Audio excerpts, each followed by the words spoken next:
स्वागत दोस्तों, अगर चल के आगे सामने होते हैं चलेंगे। सबसे पहले सबसे बड़ी घटना को बताएंगे दोस्तों। पंजाब में चल रही सारी चर्चाओं पर पूरी तरीके से विराम लग चुका है दोस्तों। बताएंगे कैसे बीजेपी और अकाली का गठबंधन टूट चुका है दोस्तों। डिटेल में जानकारी अब तक पहुंचेंगे, इसी के साथ में चलेंगे और भी बड़ी खबरों की तरफ, जहां पर बीजेपी के विधानसभा के अध्यक्ष के खिलाफ शिकायत करवाने पहुंच गए कांग्रेस पार्टी के कार्यकर्ता दोस्तों। बताएंगे एफआईआर दर्ज कराने के पीछे क्या है बड़ा कारण, और एक एक करके चलेंगे आज की सारी बड़ी अपडेट। लेकिन उससे पहले अगर आप भी मानते हैं कि पंजाब विधानसभा चुनाव में बीजेपी कितनी कोशिश कर ले पंजाब की जनता बीजेपी को स्वीकार नहीं कर सकती, तो इस वीडियो को लाइक करके लाल बटन दबाकर चैनल को सब्सक्राइब करके बेल आइकन दबाकर कमेंट बॉक्स अपनी राय जरूर लिखकर बताएगा दोस्तों। ज्यादा से ज्यादा वीडियो को शेयर कीजिएगा। चलते हैं सबसे पहले सबसे बड़ी ब्रेकिंग न्यूज अपडेट की तरफ, जहां पर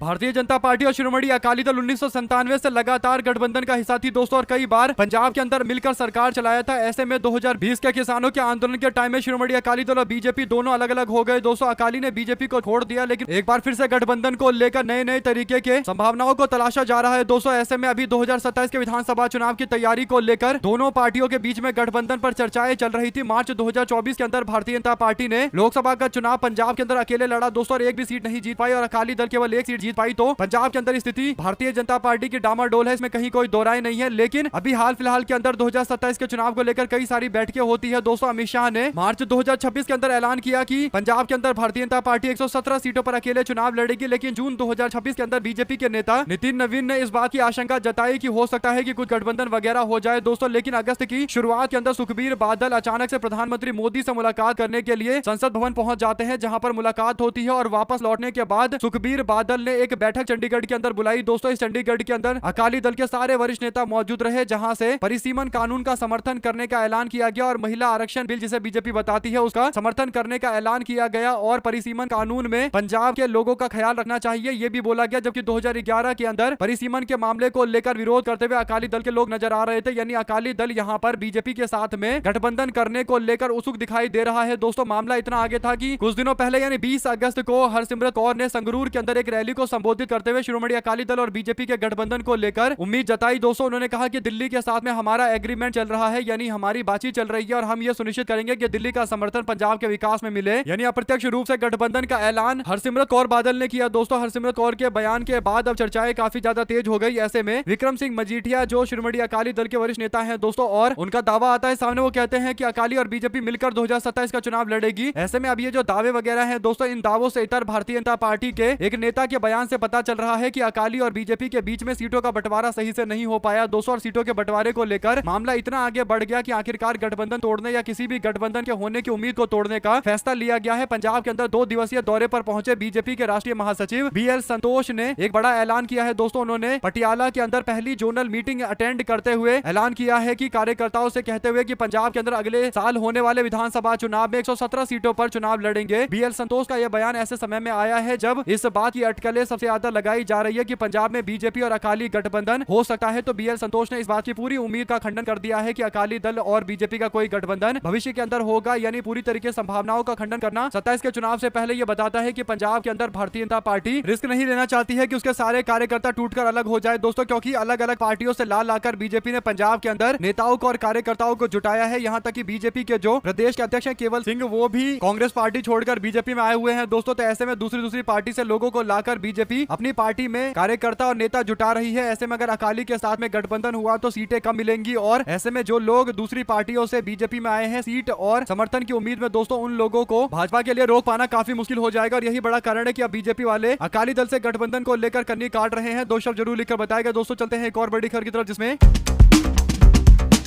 कांग्रेस पार्टी कार्यकर्ताओं ने विधानसभा के अध्यक्ष सतीश महाना पर राष्ट्रगान का अपमान करने का आरोप लगाया दोस्तों। उन पर कार्रवाई की मांग करते हुए सदर थाने में तहरीर दी गई। दोपहर को बड़ी संख्या में कार्यकर्ता जिला अध्यक्ष रजनीश गुप्ता के नेतृत्व में टाउन हॉल स्थित पार्टी कार्यालय में एकत्र हुए दोस्तों, और यहां से नारेबाजी करते हुए सदर थाने पहुंचे। कार्यकर्ताओं ने कहा कि उन्नाव में आयोजित एक कार्यक्रम के दौरान विधानसभा के अध्यक्ष का वीडियो इंटरनेट पर प्रसारित हुआ, जिसमें सतीश महाना राष्ट्रगान को बीच में ही छोड़कर अपनी गाड़ी में बैठकर चले गए। जिला अध्यक्ष ने कहा कि राष्ट्रीय गान किसी राजनीतिक दल की संपत्ति नहीं बल्कि पूरे देश के सम्मान और गौरव का प्रतीक है, इसलिए इस विषय पर निष्पक्ष जांच और तथ्य सामने आने चाहिए। इस मौके पर पूर्व महानगर के अध्यक्ष तस्नीम अली खान और पीसीसी के सदस्य कृष्ण विनोद मिश्रा और फैजान अली खान और अनूप वर्मा के साथ साथ फरीद अली खान और फुरकान अहमद कुरैशी और गौरव त्रिपाठी आदि मौजूद रहे। और इस पर आप लोग की क्या राय है दोस्तों, लिखकर जरूर बताएगा, क्योंकि बीजेपी के जो नेता हैं, खासकर जो भारतीय जनता पार्टी के स्पीकर हैं सतीश महाना, जब वो भारत के राष्ट्रीय गान का सम्मान नहीं कर पा रहे और आधे राष्ट्रीय गान के अंदर ही मंच से उतर कर चले जाते हैं दोस्तों, यानी साफ तौर पर भारत के राष्ट्रीय गान का अपमान बीजेपी के स्पीकर ने किया। सवाल ये उठता है कि भाजपा के स्पीकर को क्या पूरा लाइसेंस मिला हुआ है कि उनको जो मन करे वो करेंगे? आप लोग इस पूरे मामले अपनी राय जरूर लिखकर बताएगा। चलते हैं एक और बड़ी अपडेट की तरफ, जहां पर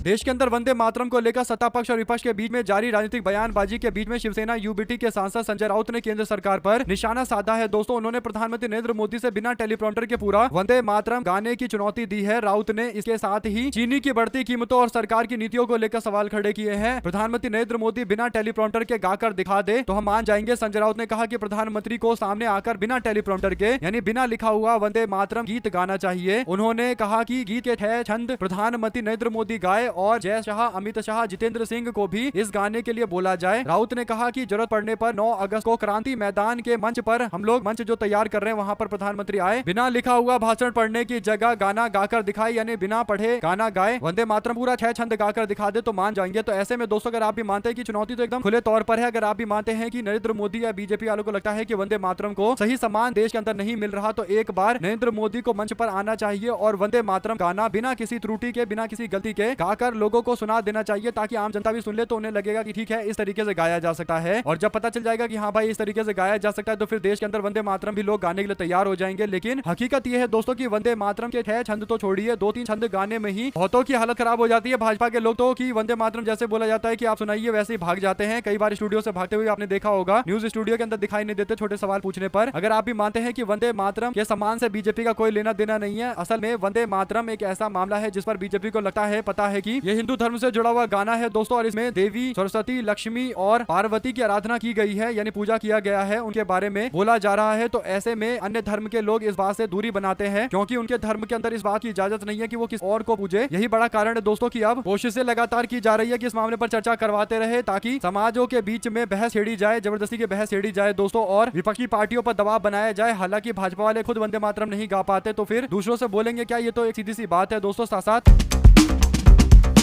देश के अंदर स्थिति कितनी भयावह है दोस्तों, इसकी जानकारी तब मिलती है जब पता चलता है कि भारत के अंदर 15 से लेकर 29 साल के 8 करोड़ 70 लाख युवा ऐसे हैं जो खाली बैठे हुए हैं दोस्तों, ना तो पढ़ाई कर रहे हैं, ना ही नौकरी कर रहे हैं, ना कोई स्किल ट्रेनिंग वगैरह हो रही है। ये बात नीति आयोग की रिपोर्ट में सामने आया है। नरेंद्र मोदी ने देश के युवाओं को निराशा के दलदल में धकेला है, ये बयान जारी किया दोस्तों। वहीं पर बीजेपी के नेताओं के बच्चे बढ़िया कमा खा रहे हैं, मौज में है, यानी देश के युवा निराशा में धकेले गए हैं। लगभग 8 करोड़ 70 लाख युवाओं की बात चल रही है और ये बहुत बड़ा आंकड़ा होता है दोस्तों। यानी सोचिए कि ये बच्चे ना तो पढ़ाई कर रहे हैं, ना नौकरी के लिए अप्लाई कर रहे हैं और ना ही स्किल डेवलपमेंट वगैरह पे काम कर रहे हैं। तो ये बच्चे हैं कहां? ये गुमनाम हो चुके हैं। 15 से लेकर 29 तक की स्थिति ये है दोस्तों, और लगभग 9 करोड़ के आसपास की आबादी है, और 9 करोड़ आबादी अपने आप में एक पूरा एक देश होता है दोस्तों। और भयावह स्थिति है भारत के अंदर, बेरोजगारी और तमाम तरीके की समस्याएं लगातार बढ़ती जा रही है, अर्थव्यवस्था चौपट होती जा रही है। लेकिन इस मामले पर बीजेपी के नेताओं और भाजपा की सरकार का कोई भी ध्यान नहीं है दोस्तों। इन्हें वंदे मातरम चाहिए कि सब पूरा गाए, बाकी देश का जितना बुरा हाल हो सके हो जाए, इनको कोई फर्क नहीं पड़ता। सोचिए तो नीति आयोग का रिपोर्ट है, सरकार की संस्थान है नीति आयोग, वो बता रहे हैं ऐसा। तो हकीकत में वास्तविकता में क्या स्थिति होगी, कितनी भयावह स्थिति होगी, इस बात को सोच पाने में भी अपने आप में एक डर सा लगता है। अगर आप भी मानते हैं दोस्तों कि देश के अंदर युवाओं की बेरोजगारी, बेकारी का मामला बहुत बड़ा है, और उससे बड़ी बात नशे की स्थिति भी देश के अंदर खराब होती जा रही है, कहीं ना कहीं दोस्तों इस मामले पर आपकी जो भी राय है लिखकर जरूर बताएगा। ज्यादा से ज्यादा वीडियो को शेयर कीजिएगा। साथ साथ हरियाणा के गुरुग्राम के अंदर स्थानीय समस्याओं को लेकर, छात्रों के मुद्दे को लेकर मुख्यमंत्री नायब सिंह सैनी के खिलाफ शांतिपूर्ण काले झंडे दिखाकर विरोध कर रहे कांग्रेस के कार्यकर्ताओं पर पुलिस ने एफआईआर दर्ज करके गिरफ्तारी की है। आप लोग इस पूरे मामले पर अपनी राय जरूर लिखकर बताएगा दोस्तों। ज्यादा से ज्यादा वीडियो को शेयर कीजिएगा ताकि अपडेट लगातार आप तक आगे भी पहुंचती रहे। हमारे साथ लगातार जुड़े रहने के लिए आप सभी दोस्तों, भाइयों, बहनों, मित्रों का बहुत बहुत धन्यवाद। आप लोग देख रहे थे आपका अपना चैनल। क्या आपको लगता है दोस्तों पंजाब के अंदर किसी भी स्थिति में चुनाव में अकाली दल और भारतीय जनता पार्टी के बीच में गठबंधन बनने की थोड़ी भी संभावना है? जुड़े रहने के लिए आप सभी दोस्तों, भाइयों, बहनों, मित्रों का बहुत बहुत धन्यवाद। देख रहे थे आपका अपना चैनल। जय हिंद, जय भारत।